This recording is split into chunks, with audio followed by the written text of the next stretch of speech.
Welcome back to Supreme Auto Elite. Supercar Experience Ireland. When hypercars meet emerald roads. Not the place you expect. When you think of supercars, you think of Monaco. You think of Dubai. You think of Los Angeles. Neon lights, palm trees, and wide highways. But Ireland. Rain, stone walls, narrow roads, rolling green hills older than history itself. And yet, some of the most unforgettable supercar experiences on Earth happen right here. Because when a 700 horsepower machine meets roads carved centuries ago for horse carts, something magical, and slightly insane, happens. Welcome to Ireland's supercar experience, where Lamborghinis echo through valleys, Ferraris scream past castles, and McLarens fight the wind on coastal cliffs. This is not just driving. This is controlled chaos. Welcome to Supreme Auto Elite. Chapter 1: Why Ireland Feels Different. Ireland does not flatter supercars. It tests them. The roads are narrow. The weather changes without warning. Grip is never guaranteed, and that's exactly why it works. In places like Dubai, supercars feel expected. In Ireland, they feel rebellious. A Lamborghini Huracan doesn't belong beside sheep fields, which is exactly why it looks unforgettable there. Every acceleration feels dramatic. Every corner feels earned. Every straight feels precious. Ireland turns speed into emotion. Chapter 2: The landscape that makes speed feel dangerous. You don't drive fast in Ireland casually. You drive fast intentionally. Because one mistake doesn't send you into sand. It sends you into stone walls built before engines existed. Supercar experiences here often take place across Wild Atlantic Way, Wicklow Mountains, Kerry coastal roads, private race circuits, converted airstrips. Each location changes how a supercar feels. A Ferrari 488 feels elegant on open straights. On Irish backroads, it feels alive and angry. Chapter 3: The first time you see the car. Supercar experience days in Ireland don't begin with engines. They begin with silence. A quiet hangar, a private paddock, morning mist clinging to paintwork. Then you see it. A line of machines that look out of place. And proud of it. Lamborghini Aventador, Ferrari F8 Tributo, McLaren 720S, Audi R8 V10 Plus, Porsche 911 Turbo S. No velvet ropes, no museum glass. These cars are here to be driven. Chapter 4: The key moment. They don't hand you the key casually. They explain the car first. Because this isn't a rental. It's a weapon. Carbon ceramic brakes, launch control, active aerodynamics, traction modes designed for rain, because this is Ireland. Then they look you in the eye and say, respect the car, and it will respect you. The key feels heavier than it should, because it carries consequences. Chapter 5: Starting a supercar in Ireland. Push the button. The engine explodes into life, and echoes off stone walls.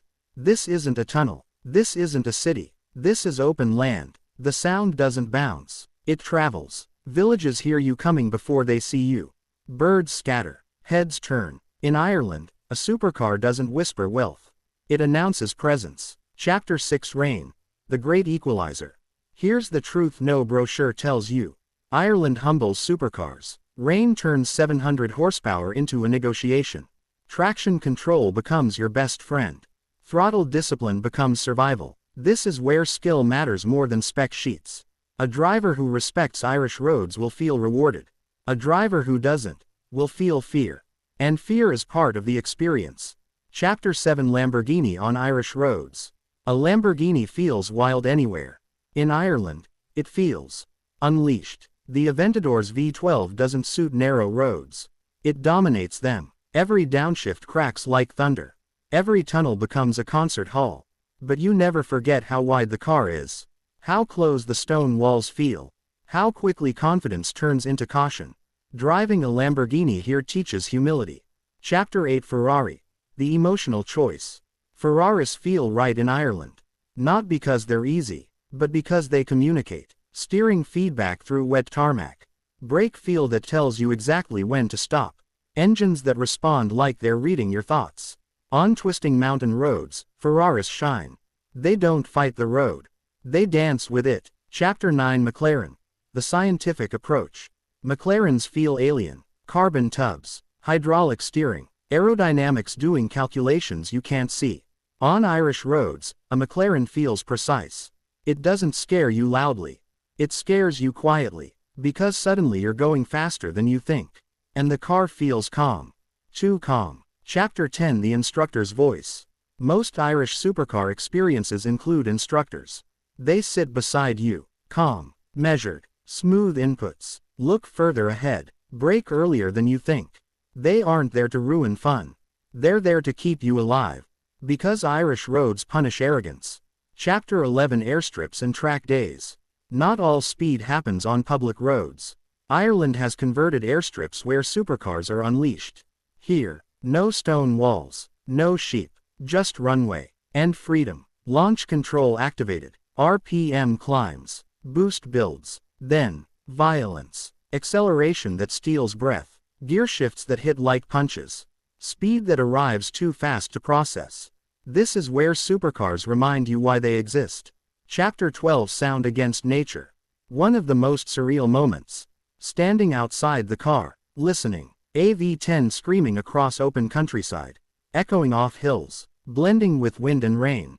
No city noise. No traffic. Just machine versus nature. And somehow, both win. Chapter 13 Why this experience stays with you. People forget speed. They don't forget contrast. A €1 million car beside a 300-year-old stone fence. Carbon fiber under grey skies. Italian engines breathing Irish air. This isn't luxury tourism. This is memory creation. Chapter 14 The Emotional Comedown. After the drive, silence feels strange. Hands still shaking. Heart still racing. You don't feel rich. You feel alive. And slightly sad. Because you know this feeling can't last forever. Chapter 15 What most people don't realize. Ireland doesn't try to impress supercars. It challenges them. And that's why the experience feels real. No artificial perfection. No staged glamour. Just roads, weather, machines, and courage. Chapter 16 The Wild Atlantic Way. Speed at the edge of the world. There are roads. And then there is the Wild Atlantic Way. A ribbon of tarmac stretching over 2,500 kilometers along Ireland's western edge. Where land ends and the ocean begins. This is not a road designed for speed. This is a road designed for survival. Cliffs drop without warning. Winds hit from the side like invisible hands. Rain appears out of nowhere. And yet, this is where supercars feel most alive. Chapter 17 Driving with nothing but ocean beside you. Imagine this. You're in a McLaren 720S. Carbon fiber everywhere. Twin-turbo V8 humming behind your head. To your left, stone wall. To your right, nothing. Just open Atlantic Ocean. Every steering input matters. Every throttle squeeze feels amplified. You're not racing the road. You're negotiating with it. Chapter 18 Why speed feels faster here. Here's something drivers quickly realize. 80 kilometers per hour in Ireland. Feels like 140 kilometers per hour anywhere else. Why? Narrow lanes. No shoulder. No runoff. No forgiveness. Speed isn't measured by numbers here. It's measured by consequences. And that's what makes it thrilling. Chapter 19 Supercars versus Irish weather. Ireland doesn't give forecasts. It gives suggestions. Sun, rain, fog, wind. Sometimes all in 1 hour. A Porsche 911 Turbo S suddenly becomes a lesson in traction management. A Ferrari's throttle response becomes something you respect, not abuse. This is where electronic systems earn their keep. And where drivers learn restraint. Chapter 20 The moment it rains hard. Every supercar driver remembers this moment. Rain gets heavier. Road darkens. Grip disappears. Your foot instinctively lifts. Not because you're scared, but because the road reminds you who's in charge. Ireland teaches that control is more impressive than speed. Chapter 21 Irish villages and supercar reactions. Pulling into a small Irish village in a supercar is surreal. There's no envy, no flex culture, just curiosity. Old men stop mid-conversation. Kids pull out phones. Shop owners smile. Because this isn't common. A Lamborghini isn't a symbol of wealth here. It's a moving event. Chapter 22 The sound through tunnels. Ireland doesn't have many tunnels. But when you find one, you wait. Downshift. Windows down. Throttle ready. Then, sound explodes. V10s scream. V12s roar. Turbo wastegates echo like gunshots. For 5 seconds, the world disappears, and those 5 seconds live in your memory forever. Chapter 23 Night Driving. A different beast. At night, Irish roads change personality. Fog creeps in. Headlights reflect off wet tarmac. Darkness feels deeper. A supercar at night feels faster. More focused. More dangerous. This is where discipline matters most. Because visibility is limited, and temptation is high. Chapter 24 Why instructors matter even more at night. At night, instructors speak less. But when they do, you listen. Ease it. Straighten the wheel. Brake earlier. Because the margin for error shrinks. And Ireland does not forgive mistakes made in darkness. Chapter 25 The Private Track Experience. After roads, comes release. Private tracks and airfields let supercars breathe. No speed limits. No stone walls. No sheep. Just machine and driver. Launch control engaged. RPM locked. Brake released. And the world blurs. Chapter 26 Launch Control. Pure violence. Launch control in a supercar is not acceleration. It's impact. Your organs lag behind your body. Your vision narrows. Your brain scrambles to keep up. 0 to 100 feels like falling forward. Gearshifts punch. Exhausts scream. This is where adrenaline peaks. Chapter 27 Why track speed feels different than road speed. On track, speed feels logical, predictable, contained. On Irish roads, speed feels personal. Because there's always something close. Always something ancient. Always something irreplaceable. That contrast makes road driving unforgettable. Chapter 28 Supercars and Irish Car Culture. Ireland's car culture is unique. It respects engineering. It respects control. It respects skill. People don't ask, how fast is it? They ask, how does it drive? Because roads here demand connection. Chapter 29 Why Ireland beats Monaco. Monaco is glamorous. Ireland is honest. Monaco flatters supercars. Ireland reveals them. You feel suspension tuning. You feel steering geometry. You feel throttle mapping. Nothing is hidden. That's why many drivers quietly say, Ireland is the better experience. Chapter 30 The quiet moment after everything. After engines cool. After helmets come off. There's a moment. Standing alone. Wind blowing. Car ticking as it cools. You don't feel powerful. You feel grateful. Because you didn't just drive a supercar. You understood it. Chapter 31 What people never expect. People expect speed. They don't expect fear, respect, focus, emotional exhaustion. Ireland turns driving into a mental experience. You leave tired, but fulfilled.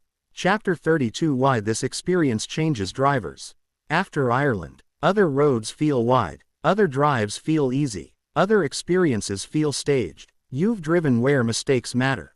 That stays with you. Chapter 33 The memory that never leaves.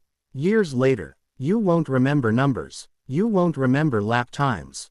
You'll remember rain on the windshield, engine echoing off cliffs, hands tight on the wheel.